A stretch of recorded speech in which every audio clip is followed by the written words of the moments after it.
Halo, saya Imam Fahrudin. Saya ingin melanjutkan pembahasan tentang topik dari metode numerik. Ini daftar pustakanya, dan kali ini kita masih di topik akar fungsi, jadi belum masuk ke topik-topik berikutnya. Nah, kita sudah sempat bahas tentang akar fungsi. Kita bahas dua metode, yaitu bisection dan false position. Nah, kita akan lihat metode yang lain di sini. Pertama kita lihat metode Newton-Raphson ya. Ini idenya sama seperti di false position, yaitu kurva asli fungsi fx ini di sekitar akar fungsi kita ganti dengan kurva garis lurus ya. Kemudian garis lurus itu memotong sumbu x, dan titik potong itu kita ambil sebagai akar fungsi. Hanya saja di sini berbeda dari false position, cara menarik garis lurusnya menggunakan garis singgung ya. Jadi garis lurus itu sebagai perpanjangan garis singgung. Kita lihat ilustrasinya seperti ini. Ini adalah fungsi aslinya, kurva aslinya, kurva fx memotong sumbu x di sini, maka ini adalah akar fungsi sebenarnya. Kemudian kita pilih satu titik ya, entah di kiri atau di kanan fx, di kanan akar fungsi.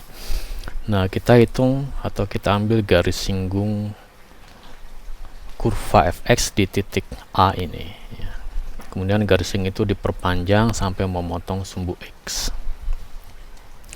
Nah, titik potong inilah yang kita ambil sebagai akar fungsi dalam perhitungan ini. Nah, lebih detail kita lihat di sini. Ini adalah kurva asli, kemudian kita tarik garis lurus, dan ini kita tentukan sebagai akar fungsi ya, yang tentunya meleset dari akar fungsi sesungguhnya, tapi nanti dalam proses iterasi kita cari sehingga ini makin mendekati akar fungsi yang sesungguhnya. Persamaan garis lurus atau garis singgung di titik A ini yang diperpanjang menjadi garis lurus ini, itu persamaannya mudah diperoleh ya. Kita sudah kenal ini adalah fungsi x, ini gradiennya, dan ini titik potong pada sumbu di titik A ya. Jadi nilai FA di sini. Nah, kita masukkan nilai P di titik potong ini sama dengan 0. Dengan demikian kita akan peroleh nilai x sama dengan C. C-nya itu seperti rumus yang ditunjukkan ini. Jadi pada metode Newton-Raphson kita disuguhi suatu fungsi yang kita ingin cari akarnya. Nah, untuk itu kita juga harus mencari turunan pertamanya ya. Ini di metode Newton-Raphson ya. Supaya kita bisa menghitung akar fungsi menggunakan rumus ini. Nah, langkah-langkah dalam metode Newton-Raphson, pertama seperti biasa kita masih punya perkiraan kurang lebih akar fungsi ada di mana. Kemudian kita tentukan suatu titik untuk menarik garis singgung ya.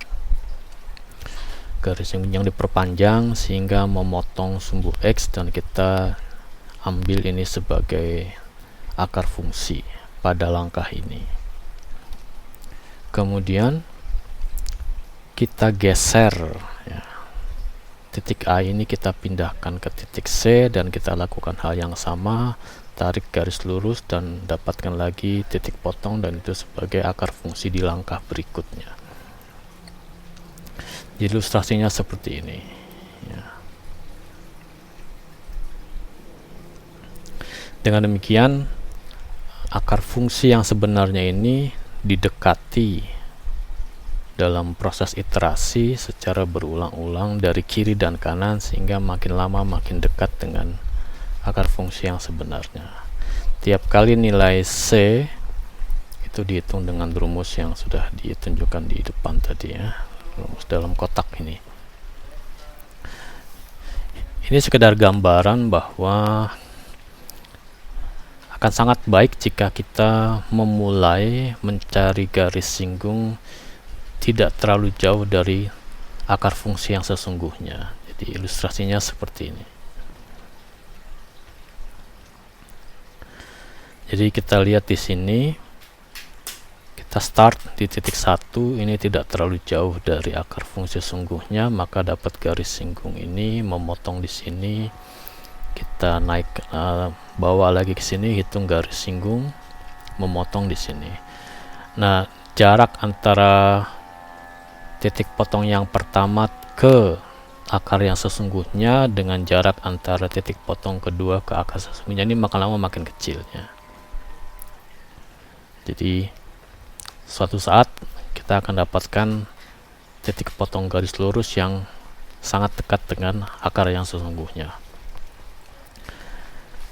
Gambaran yang kedua ini adalah gambaran yang buruk. Jadi jika kita ambil garis singgung atau kita start di titik yang relatif jauh dari akar fungsi yang sesungguhnya ya, bisa saja nih kurvanya di daerah sini sudah hampir mendatar seperti itu, maka kita akan dapatkan garis singgung yang memotongnya tuh jauh dari akar fungsi yang sesungguhnya. Akibatnya nanti di langkah kedua justru titik potongnya makin jauh lagi dari akar fungsi yang sesungguhnya. Jadi sebaiknya tidak terlalu jauh dari akar fungsi sesungguhnya. Oleh karena itu kita perlu punya gambaran tentang kira-kira di mana akar fungsinya. Ini rumus Newton-Raphson ya, dalam notasi iterasi. Jadi setelah tahu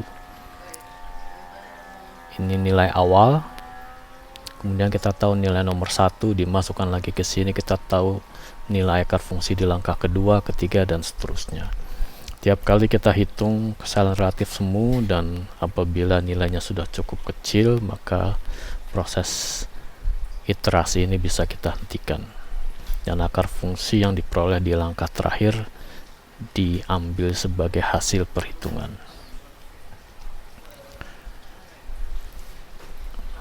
Nah, kita lihat metode yang berikutnya, metode yang terakhir dalam pembahasan ini, yaitu metode secant ya. Untuk memahaminya kita kembali dulu ke metode false position.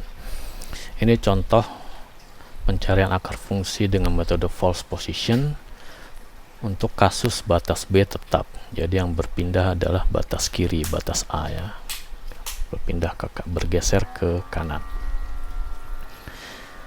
Jadi pada langkah pertama diperoleh akar fungsi sesuai rumus ini.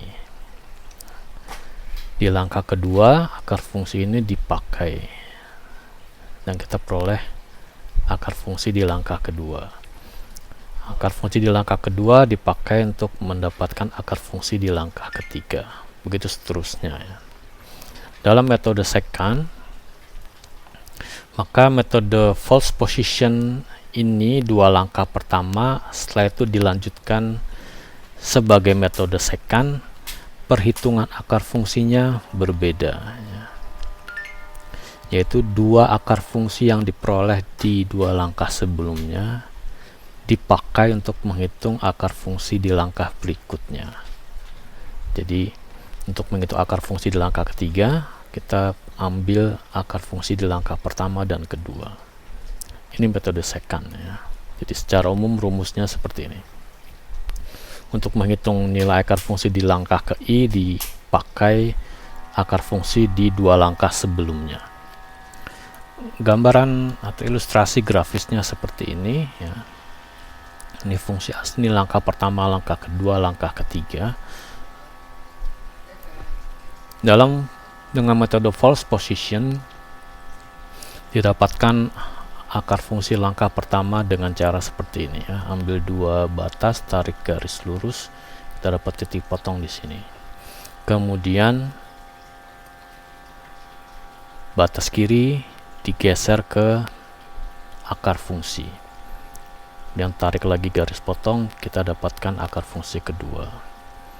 Nah, jika kita lanjutkan dengan false position, maka lagi-lagi batas kiri digeser ke akar fungsi yang terakhir seperti ini, tarik lagi garis, dapat akar fungsi yang ketiga. Tapi jika kita lanjutkan mulai langkah ketiga dengan metode secant, maka gambaran grafisnya seperti ini. Pada prinsipnya, untuk menarik garis lurus yang definite, yang tidak sembarang, orang butuh dua titik tertentu. Nah, di dua langkah pertama ini kita sudah dapatkan dua titik tertentu, X1 dan X2, dan itu dipakai untuk menarik garis lurus di langkah ketiga. Dan titik potongnya dengan sumbu X menjadi akar fungsi di langkah ketiga ini. Ini ide secant. Nah, ini saya luruskan lagi. Pada gambaran ini seolah-olah metode secant itu diawali oleh dua langkah metode false position.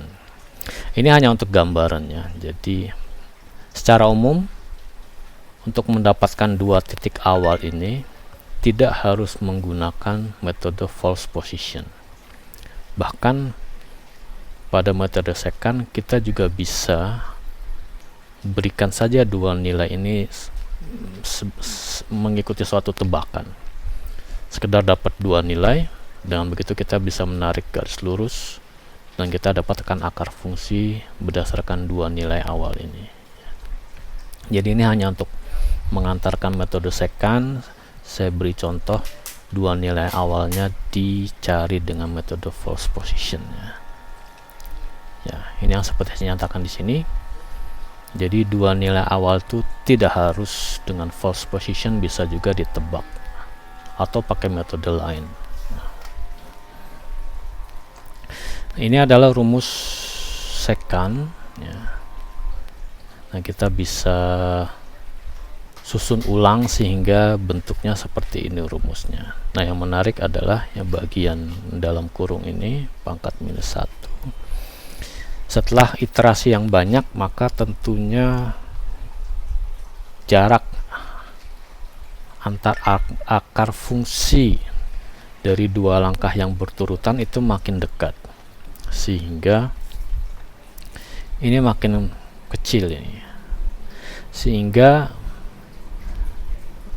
rasio ini itu menyerupai diferensial dari f. Ya. Jadi jika ini kita masukkan ke atas ini, maka yang kita peroleh adalah rumus Newton-Raphson.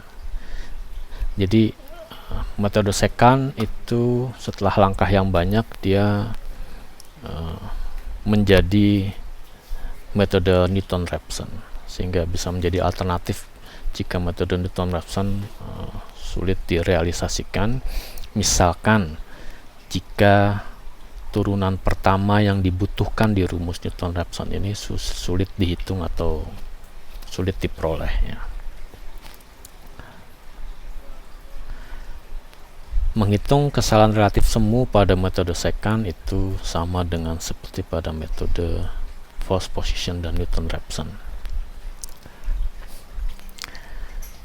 Nah, kita sudah lihat 4 metode. 4 metode itu semuanya adalah metode iterasi. 4 metode untuk mencari akar fungsi. Metode iterasi maksudnya dengan nilai akar fungsi awal itu dicari nilai akar fungsi pada langkah berikutnya, pada langkah kedua, ketiga, keempat, dan seterusnya. Ya. Prosesnya tentunya harus konvergen, jadi selisih dua akar pada langkah yang berturutan itu harus makin lama makin kecil. Itu namanya prosesnya konvergen, sehingga pada suatu saat nilai selisih itu sedemikian kecil dan kita bisa putuskan bahwa perhitungan dapat dihentikan ya, karena sudah didapat nilai akar fungsi yang tidak lagi banyak berubah dari langkah ke langkah. Jadi gambarannya seperti ini ya. Ini proses konvergen, jadi selisih antara dua akar yang dari dua langkah yang berturutan itu makin lama makin kecil. Suatu saat nilainya sudah kita anggap cukup kecil, ini tidak lagi banyak berubah, sehingga kita bisa hentikan perhitungannya. Ini namanya proses convergence dan seberapa cepat suatu proses itu mencapai titik akhirnya, ya, itu yang dimaksud dengan kecepatan konvergensi. Kita lihat metode bisection, seberapa cepat dia menuju titik akhir, ya, atau hasil yang konvergen. Bisection ini diperoleh dengan selalu membagi dua daerah pencarian akar fungsi. Jadi kita bisa lihat kurang lebih jika kita definisikan ini selisih di langkah ke I sama dengan selisih di akar fungsi di langkah ke I dan akar fungsi di langkah ke I plus 1. Jadi gambaran ini selalu bagi dua, maka kita bisa pahami bahwa selisih atau epsilon I di langkah berikutnya itu sebanding dengan epsilon I di langkah sebelumnya, ya, dengan kesebandingannya setengah. Jadi selalu selisih ini tiap langkah berkurang menjadi separuhnya. Itulah kecepatan konvergensi di metode bisection, jadi bersifat linear. Sekarang kita lihat kecepatan konvergensi di 3 metode lainnya. Di sini saya sudah tulis ulang rumus false position untuk kasus A tetap. Nah, kita juga bisa ganti untuk kasus B tetap, ya. Rumusnya akan serupa. Kenapa saya tulis seperti ini? Supaya kita bisa lihat bahwa serupa dengan kasus secant, kasus rumus false position pun pada iterasi yang besar itu menuju rumus Newton-Raphson. Jadi sesungguhnya 3 metode ini, khususnya setelah iterasinya besar, setelah berputar berulang-ulang sekian kali, maka ketiganya menjadi metode yang sama, ya, yaitu metode Newton-Raphson, ya. Jadi untuk melihat kecepatan konvergensi 3 metode ini, kita pilih saja kecepatan konvergensi Newton-Raphson. Ini rumus mencari akar fungsi di metode Newton-Raphson. Ini akar fungsi di langkah sebelumnya, ini di langkah sekarang. Ya, kita definisikan sekarang selisih di langkah ke I sama dengan nilai ini, ya. XI dikurangi XI plus 1, sehingga ini sama saja dengan ini ini digeser ke kanan dan ini digeser ke kiri, sehingga epsilon I sama dengan rasio ini, ya. Nah, nilai epsilon di langkah ke I plus 1 tinggal kita ganti I di sini dengan I plus 1, ya. Nah, berapakah nilainya? Maksudnya terhadap epsilon I, nilai epsilon I plus 1 ini hubungannya seperti apa? Kita gunakan ekspansi Taylor. Jadi F untuk XI plus 1 kita expand. XI plus 1 sama dengan adalah ini, kita pakai XI plus 1, kalau saya pindah ke kiri maka sama dengan XI dikurangi epsilon I, ya. Nah, kita bisa lakukan ekspansi Taylor, kita dapat yang di ruas kanan ini diletak berhingga. Begitu juga kita lakukan ekspansi Taylor untuk turunan pertama F, ya, kita dapatkan ini. Dan dua deret ini kita masukkan ke epsilon I plus 1, kita peroleh seperti itu. Nah, nilai epsilon itu kan sesungguhnya kecil, jadi deret ini kita bisa melakukan pendekatan, kita potong sampai suku tertentu. Jadi untuk yang atas dipotong sampai suku ketiga, untuk yang di bawah bahkan kita hanya ambil suku pertama.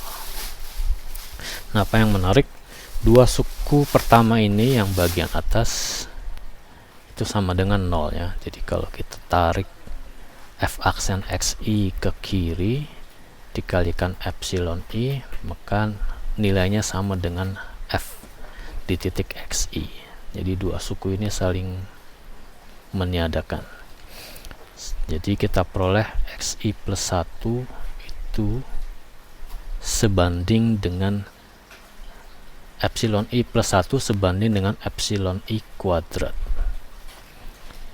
Jadi kita lihat kecepatan konvergensi pada metode Newton-Raphson yang juga menggambarkan kecepatan konvergensi pada metode false position dan secant itu kurang lebih bersifat kuadratik. Jadi lebih cepat dari metode bisection yang kecepatan konvergensinya bersifat linier. Ya. Untuk contoh kasus yang kita hitung, yaitu mencari akar fungsi ini, ya, cos x min x, itu setelah dicoba didapatkan metode bisection butuh 12 langkah untuk mendapatkan hasil yang konvergen. Kemudian metode false position, Newton-Raphson, secant, semuanya praktis hanya butuh 3 langkah. Di sini tercantum 4 langkah, tapi di program yang saya jalankan itu langkah yang keempat. Sesungguhnya nilai ini tidak lagi berbeda dari langkah ketiga secara signifikan, jadi kita juga bisa ambil hanya 3 langkah untuk metode Newton-Raphson. Jadi kita lihat di sini bahwa 3 metode ini relatif lebih cepat dari metode bisection.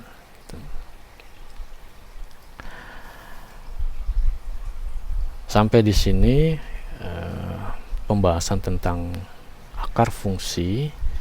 Nah, untuk di waktu berikutnya kita akan bahas topik yang lain lagi.